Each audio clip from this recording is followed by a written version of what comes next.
Máxima tensión en Venezuela. Disparos cerca del Palacio de Gobierno.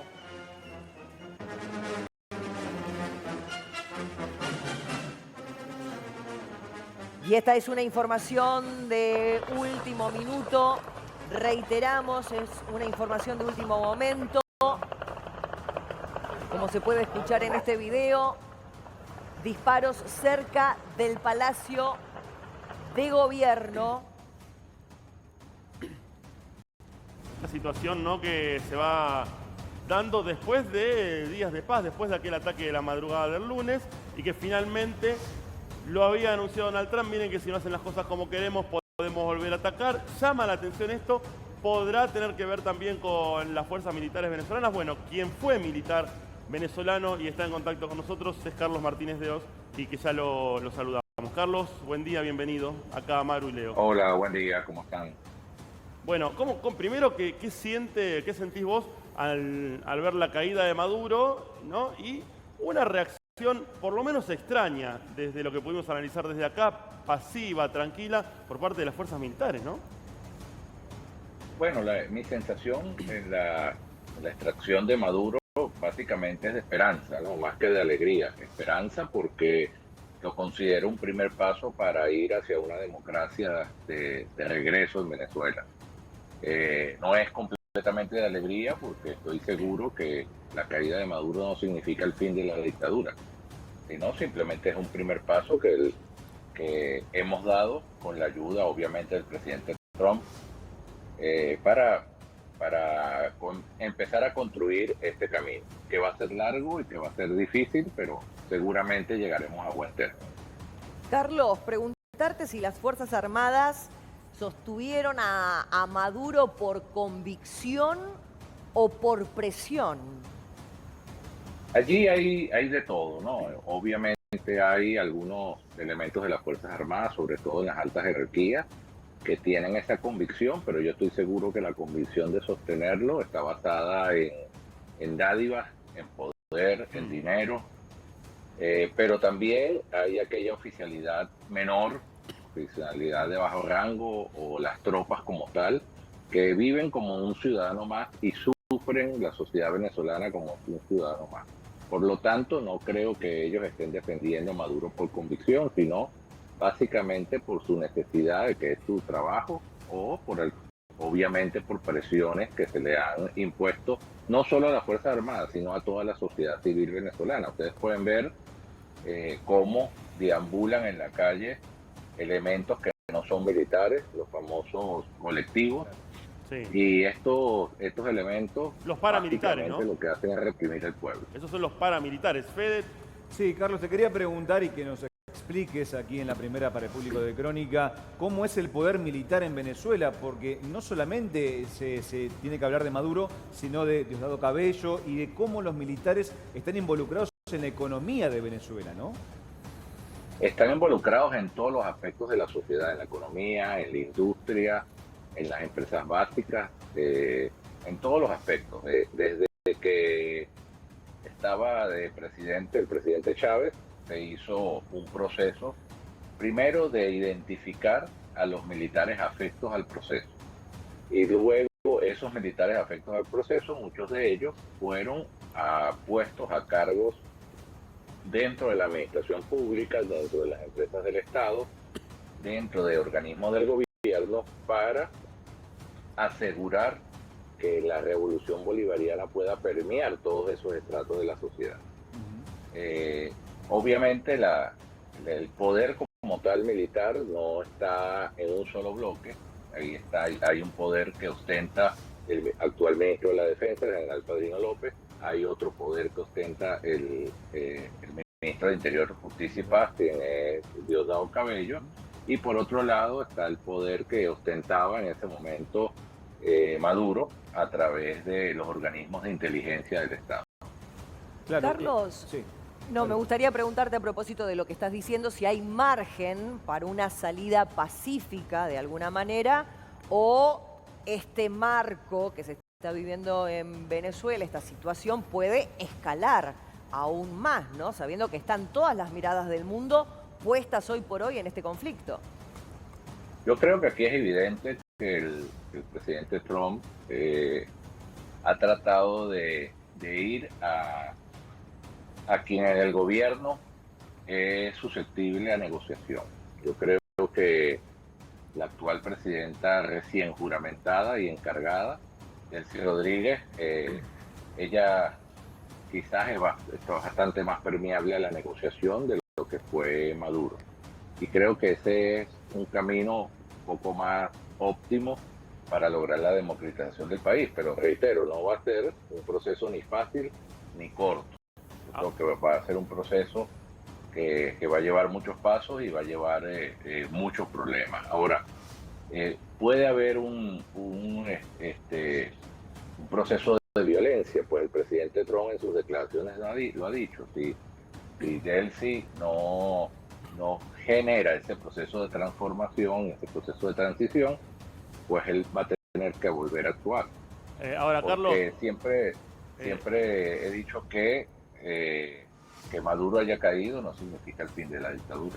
cuando asumía Delcy Rodríguez en el día de ayer, se escuchaban disparos allí en la puerta del Palacio Miraflores, las bases antiaéreas que atacaron drones, que supuestamente eran también de las Fuerzas Armadas de los Estados Unidos. Una reacción de las fuerzas militares que en su momento no hubo, también por el ataque masivo y certero que se dio por parte de los Estados Unidos. Pero también se habla, desde el mismo momento que asumió Delcy Rodríguez, la posibilidad de un golpe de Estado. ¿Ves factible que las fuerzas se levanten contra lo que sería un gobierno, obviamente democrático, pero que sigue estando viciado de nulidad desde las últimas elecciones? En este momento yo creo que no está dadas las condiciones para un golpe de Estado y espero que no lo haga. Porque sería peor, catastrófico para el país. Yo creo que la mejor forma de acción es buscar una transición en paz y democrática, actuando primero, llevando con los organismos del Estado, con el Consejo Nacional Electoral, el Tribunal Electoral, buscando la manera de ir pasando el testigo a las fuerzas democráticas, pues, de oposición. Carlos, ¿qué opinás de los dichos de Trump el día sábado cuando le preguntaron sobre Corina Machado? Dijo que no tiene ni el apoyo ni el respeto en Venezuela. Después hubo acercamientos con la figura de Corina Machado. Digo, ¿hay una cierta posibilidad de negociación con el gobierno actual de Venezuela por parte de Donald Trump? Bueno, el presidente Trump lo dijo. El presidente Trump ha negociado con Delcy y ha puesto sus condiciones. Yo creo que ellos están llevando a que haya esa transición de forma democrática a través de los mismos que han quedado en el gobierno, que obviamente están presionados para que sea así. Con respecto a María Corina, yo diría que bueno, que no están dadas todavía las condiciones, pero ella tiene obviamente toda la capacidad de gobernar y además tiene todo el apoyo de la sociedad civil, o al menos de un gran porcentaje de la sociedad civil venezolana, que lo ha demostrado en los diferentes procesos electorales que hemos pasado. En las primarias sacó más del 90% de respaldo y en las elecciones de julio del 24, ella junto al presidente electo González Urrutia, estamos hablando que sacaron más del 70% de los votos, es decir, la misma sociedad venezolana los ha apoyado. Carlos, tiene la capacidad. Dame un segundito, Carlos, danos un segundito, quédate ahí, no te vayas ahí que tenemos una información de último momento. Último momento.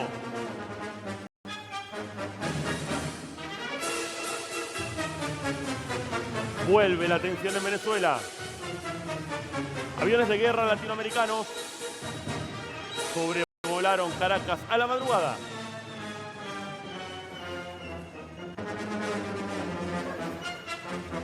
Se escuchan otra vez los aviones.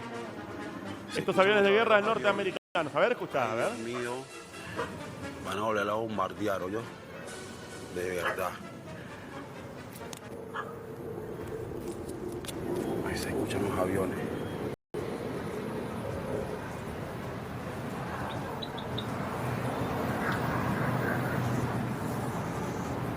Ahí se escucha muy bien Muy el claro, el sobrevuelo de helicóptero. los Señores, se helicópteros escuchan otra vez y los aviones. Sí. Se escuchan otra vez los aviones. Ay, Dios mío. Van a volver a bombardear, ¿oyó? De verdad. Digo, esto es de terror, ¿no? Estar en un lugar así que no sabes qué te puede pasar, además, porque cuando se vienen los ataques uno dice, bueno, a mí no me va a tocar, pero al mismo tiempo tenés la sensación de que siempre podés ser el afectado. Carlos, ¿qué te genera a vos, digo, a la distancia y todo, teniendo esta sensación de una invasión, como podemos decir, o un ataque de otro país llegando al tuyo, más allá de la esperanza que te genera la salida también de Maduro, pero digo, y como ex militar incluso de las fuerzas venezolanas, digo, ¿te genera algo encontrado adentro? Obviamente que me genera preocupación por la gente que está en Venezuela, hasta por la propia familia que tengo allá, pero hay que entender que Estados Unidos está ejerciendo la disuasión. Yo no vi lo de los aviones que sobrevolaron Caracas en la madrugada, pero eso evidentemente es un acto de disuasión. Es como decirles, recuerden que aquí estamos y recuerden que tenemos un trato y que ustedes tienen que cumplir su parte. Carlos, me gustaría preguntarte, justamente sos un ex soldado, un ex militar allí en Venezuela, si pudieras hoy hablarle a un soldado venezolano que está de guardia, ¿qué le dirías? Que piensen en su bienestar y en el bienestar del pueblo, que se ponga del lado correcto de la historia. Básicamente eso. Carlos, cuando escuchás a Trump hablar de Colombia, bueno, habla de Cuba y también habla de Groenlandia, digo, ¿no pensás que forma parte Venezuela inclusive de un nuevo panorama político internacional y que justamente Trump usa a Venezuela, a pesar de que, bueno, es respetable lo que decís vos, este deseo de ver el final del régimen chavista? Digo, ¿también pensás que ese accionar de Estados Unidos no forma parte de una estrategia a nivel geopolítica internacional? Obvio que sí. Los estados, lo que se llaman hegemones, obviamente actúan por estrategias geopolíticas internacionales y cuidando, resguardando sus intereses. Obviamente que sí. Lo que pasa es que en este momento el interés de Estados Unidos sobre Venezuela es un interés que va en la misma dirección de lo que los venezolanos de bien queremos. Y el interés, digo, también económico por detrás, no, porque a mí me llamó mucho la atención cuando ayer escuchábamos declaraciones de Donald Trump que dijo, le pedí a Delcy Rodríguez que nos dé todo el petróleo. Fue así directamente, ¿eh? Hablé con la presidenta y le dije, danos el control de todo el petróleo. Y sigue siendo, y esta disuasión que yo coincido con la presencia de aviones sobrevolando por la noche, como diciendo, miren que si no cumplen con nosotros, volvemos a atacarlos, pero no deja de llamar la atención esta presencia y este objetivo tan marcado. Si bien se hablaba mucho de la intención de Estados Unidos sobre el petróleo, fue muy claro como se expresó Donald Trump, muy directo, y lo sigue haciendo. Le pedí a Delcy Rodríguez que nos dé todo el petróleo, dijo ayer. Bueno, no hay que olvidar que Venezuela es la primera reserva del mundo en petróleo. Claro. Flotamos sobre una pileta de petróleo. Pero yo diría que eso es uno de los aspectos, no son todos. No hay que olvidar también de que Venezuela ha sido tomada en los últimos años por el terrorismo internacional y que Venezuela ha sido ya invadida por diferentes países de una forma pacífica y coordinándolo con el Estado, con el gobierno que estaba de turno, que todavía está de turno. Me refiero, Venezuela desde hace varios años ya ha sido invadido por Cuba, por Irán, por Rusia, por China, y también están extrayendo todas las riquezas que el país tiene, solo que lo hacen de una manera que muy pocos la conocen y no generando ningún beneficio hacia el país. También recordemos que los Estados Unidos yo siempre pongo esta frase, ¿no? Los Estados Unidos ya invadió Venezuela, y lo hizo ¿cuándo? A final del siglo XIX y a principios del siglo XX, cuando se comenzaron a descubrir los pozos petroleros. Lo que pasa es que la diferencia de cultura entre el occidente y el oriente, entre Estados Unidos y los países antes mencionados, esa diferencia de cultura hizo o ha hecho que cuando Estados Unidos ingresó a Venezuela para trabajar con el petróleo venezolano, haya podido generar un proceso de desarrollo dentro de Venezuela. Construyó infraestructuras, escuelas, hospitales, generó universidades, generó enseñanzas y formación para los profesionales, etcétera. Generó y dejó ese proceso de desarrollo.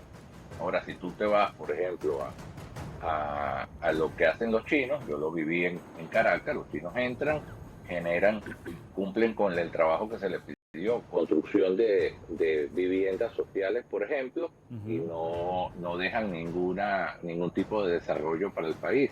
Contratan todas compañías chinas, traen todo de China hasta el mínimo tornillo que se necesite, hasta el mínimo bulón, traen presos chinos para construir. ¿Presos chinos? Ni siquiera presos chinos, sí señor. Y eso no me lo contó nadie, eso lo vi yo.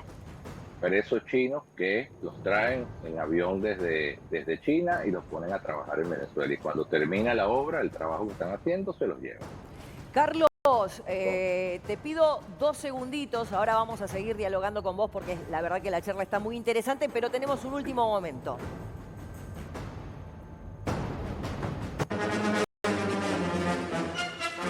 Último momento.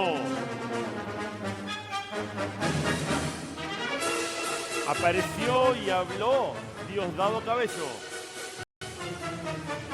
Leales siempre, dijo.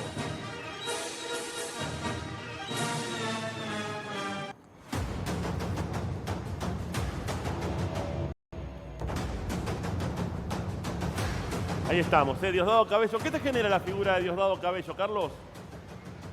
Bueno, a mí me genera muchos sentimientos encontrados, porque lo conozco de forma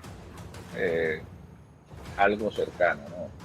Trabajé con él en un periodo de mi carrera militar y es obviamente que en este momento de la historia venezolana y del camino me genera bastante rechazo, repulsión por la forma como ha actuado con el pueblo y con la patria. ¿Cuánto de lo que sucede o sucedió y sigue sucediendo todavía en Venezuela hasta este momento tiene que ver con Maduro y cuánto crees que tiene que ver con Cabello? Es que el gobierno en Venezuela, igual que el tema del cartel de los soles, no es completamente piramidal, no hay un solo jefe. Allí, por eso es que se llevan a Maduro y el régimen no cae. ¿Por qué? Porque tanto el poder como el famoso tema del cartel de los soles, estamos hablando que son organizaciones horizontalizadas en este momento.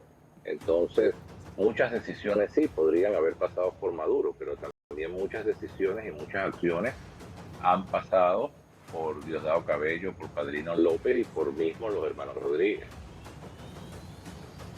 Carlos, antes de despedirte, me gustaría hacerte una pregunta que tiene que ver más con lo personal, ¿no? Y que tiene que ver, la tenía por acá, mira, la acabo de perder, qué lástima.